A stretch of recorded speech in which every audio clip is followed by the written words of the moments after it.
안녕하세요. 베트남 뉴스 기사를 보겠습니다. 저도 어떻게 진행되는지 궁금해서 안 볼 수가 없네요. 베트남어로 된 뉴스를 영어로 번역했습니다. 뉴스 기사 제목이 possibility라고 하니까 클릭하게 되었죠. 나노코박스가 승인될 가능성에 대해 알려주는 기사라고 생각됩니다. 클릭 유도 제목입니다. 우리가 자주 보게 될 단어부터 정리하면요, Advisory Council이 먼저 등장하죠. 자문위원회입니다. Advice라고 하면 조언하다, 충고하다, 자문하다는 뜻이 있습니다. 그래서 자문위원회라고 하면 조언을 해주는 기관이라고 생각할 수 있는데요, 베트남에서는 자문위원회의 입김이 생각보다 세다는 걸 느낄 수 있습니다.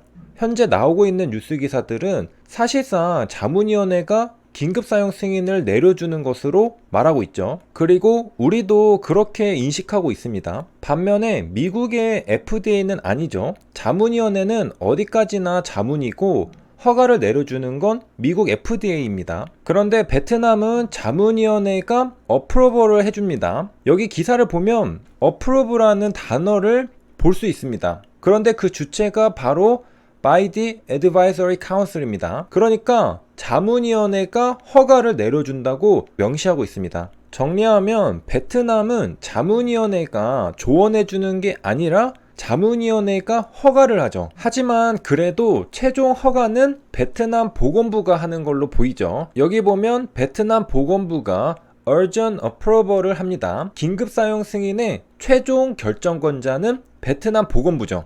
그렇게 보면 여기 어프로브는 윤리위원회가 임상시험을 승인한 것처럼 자문위원회가 승인한 걸로 해석할 수도 있겠네요. 그러니까 정리하겠습니다. 현재 나노코박스는 윤리위원회로부터 승인을 받았습니다. 그리고 나노코박스는 두 가지 단계를 거쳐야 합니다. 자문위원회 승인을 받고 보건부로부터 긴급사용 승인을 받는 것이죠. 그리고 사실상 자문위원회가 사용 승인을 심사하고 승인해주는 걸로 보입니다. 여기 보면 레지스트레이션을 승인해주는 건 자문위원회죠. 베트남 보건부가 아니고요. 현재 나노코박스는 자문위원회 단계를 밟고 있기 때문에 인터뷰도 자문위원회 대표가 합니다. 자료를 받는 대로 최대한 빠르게 심사하겠다는 입장을 밝혔죠.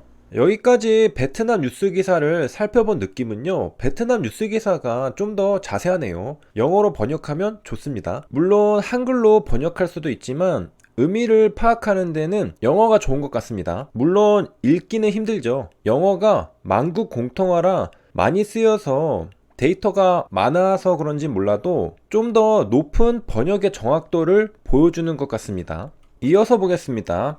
Protective Efficacy는 보호효과라고 해석할 수 있겠는데요, 곧장 파악을 못할 수도 있는 데이터죠. 그렇기 때문에 사용 가능한 면역원성 데이터를 기반으로 어느 정도 분석해 볼 수 있겠습니다. 실제로 자문위원회는 나노코박스 백신의 면역원성과 50% 이상 보호효과 자료를 나노젠에게 요구했죠. 그리고 나노젠은 얼마 뒤 보완자료를 제출했습니다. 그리고 이 보완자료에서는 나노코박스 백신의 면역원성과 최소 50% 보호효과 사이의 관계를 명확히 밝혔다고 합니다. 관계를 명확히 밝힌 거죠. 상관관계가 있다는 겁니다.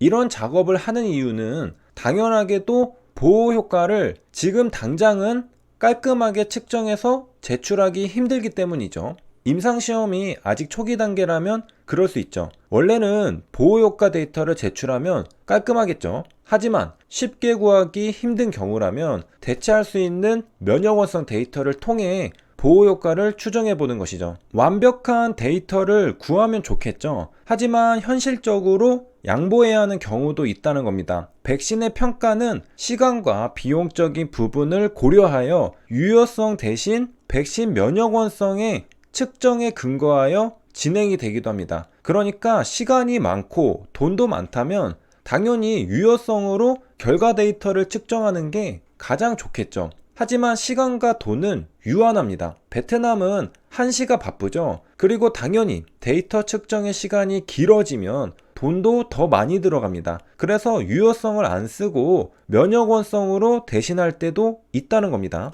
하지만 그렇다 하더라도 면역원성과 보호효과 간의 관계는 반드시 살펴봐야 하는 문제라는 겁니다. 그리고 나노젠은 명확히 밝혔다고 했습니다. 그러니까 보호 효과를 사용하기 힘들 땐 면역원성을 사용하는데요. 그런 경우에도 면역원성이 정말 보호 효과와 관계가 있는지 분석해 보는 건 필수라는 겁니다. 그렇게 입증해서 만약 혈청학적 변수와 예방 효과가 상관관계를 갖는 것으로 알려지면 백신의 평가는 면역원성의 측정에 근거하여 진행될 수 있습니다. 그리고 면역원성 임상시험은 유효성 임상시험에 비하여 훨씬 적은 비용과 짧은 기간이 드는 것이 일반적입니다. 그러니까 면역원성을 이용하는 건 충분한 장점이 많다는 것이죠. 시간을 아끼고 돈을 아낄 수 있습니다. 그리고 우리가 저번에 살펴봤듯이 FDA와 EMA도 면역원성 임상시험의 자료를 인정해 줍니다. 보호효과를 사용하지 않는다고 해서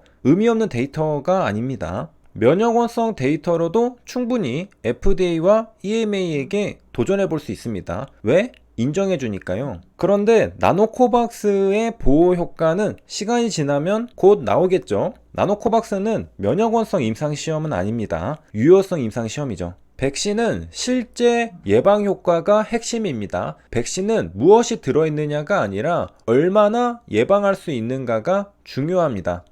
면역원성과 예방효과는 다르죠. 높은 면역원성이 반드시 높은 예방효과를 담보하는 건 아니죠. 하지만 면역원성이 높으면 예방효과도 높을 가능성이 큰 것은 일반적인 견해입니다. 반드시 상관관계가 있는 건 아니니까 자문위원회가 요청했고 나노젠도 분석해서 자료를 제출한 거겠죠. 그래서 예방효과는 지금 당장 사용할 수가 없다면 면역원성 데이터를 통해 어느 정도 추정해 볼 수 있습니다. 지금 베트남 보건부는 보호효과까지 살펴보기 전에 면역원성 데이터로 심사하려는 듯이 보이죠. 그래서 이번 시간에는 베트남 자문위원회가 승인을 해주고 베트남 보건부가 긴급사용 승인을 최종적으로 한다는 사실을 알아보았고요. 면역원성 데이터가 상황에 따라서는 예방효과를 대신할 수 있다는 것도 살펴봤습니다. 참고로 긴급사용 승인까지 가는 길에 큰 두 개의 축이 있는데요. 윤리위원회와 자문위원회입니다. 이 둘의 의견이 필요합니다. 그런데 현재 나노코박스는 윤리위원회는 승인을 받았죠. 하나는 해결이 된 겁니다. 그리고 남은 건 이제 자문위원회라는 것이죠. 이 두 주체로부터 승인을 받게 되면 최종적으로 베트남 보건부가 긴급사용 승인을 내려줄 수 있게 됩니다. 아직 전부 진행된 건 아니니까 기대감과 불안감도 함께 상존합니다. 떨리는 마음으로 그 결과를 기다리는 오묘한 감정이랄까요. 뉴스 기사에서는 볼드체로 불안감을 한번 강조했네요. 스틸 오픈으로 아직 가능성은 열려있다고 말이죠. 곧장 긴급사용 승인이 나올 거라 기대하는 사람들이 많은데 아직 모른다고 말하고 싶었던 걸까요? 자문위원회가 승인하지 않을 수 있다고 말하죠. 하지만 현재 시점에서는 모든 게 다 추측이므로 지나봐야 아는 겁니다. 여기까지 시청해주셔서 감사합니다.